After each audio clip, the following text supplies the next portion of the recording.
I created this video to explain this chart that I posted so you can better understand how to use the pronouns for the nominative of possessive adjectives.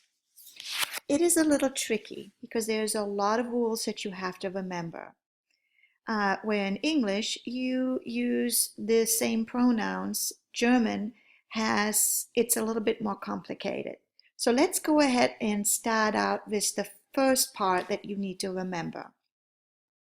Just like in Unit 1, when we used ein Hund und eine Katze, when the noun was feminine and you added an E at the end, you do the same thing with your pronouns.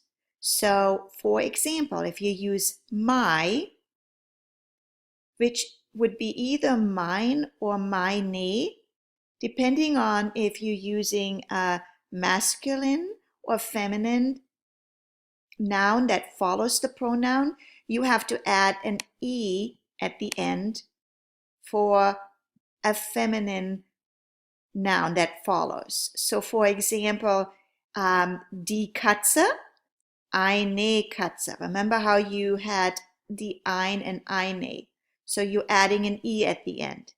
In addition to determining if the noun is masculine or feminine, you also add an E if the noun that follows the pronoun is plural. So for example, die Katzen, you have more than one cat. Now you have to add an E at the end of your pronoun. That is the first rule you have to remember.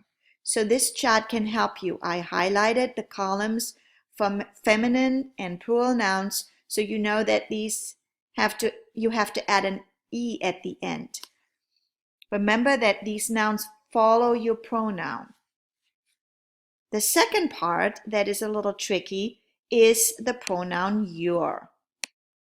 There are two yours. One of them is singular and one of them is plural. So let me explain how you use this. Remember, first of all, you have the word your singular, meaning that you use the pronoun dein when you're talking to one of your friends, one other person. So let's assume you're talking to Susie and your friend Susie has a dog.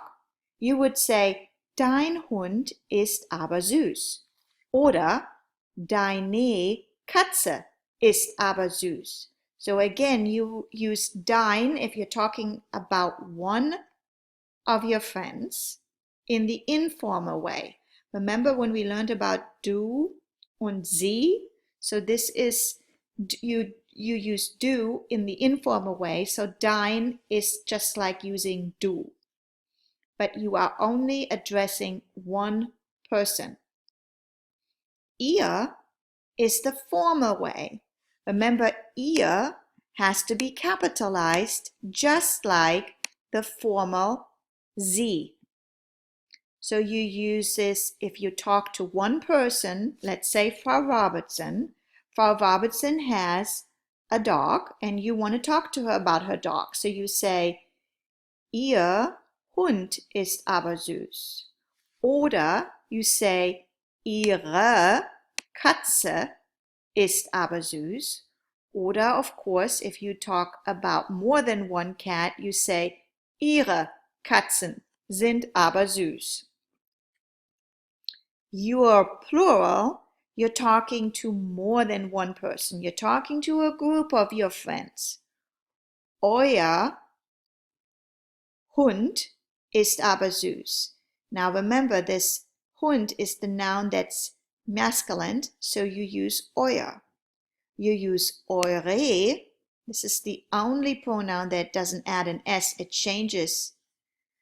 And if your noun that follows your pronoun is either plural or feminine, you use the word eure. Eure Katze ist aber süß oder eure Katzen sind aber süß. The formal ihr does not change. It doesn't matter if you're talking to one person or a group of people. You're referring to either or. You use the word ear. So I hope this clarified this assignment a little bit better and how to use this chart.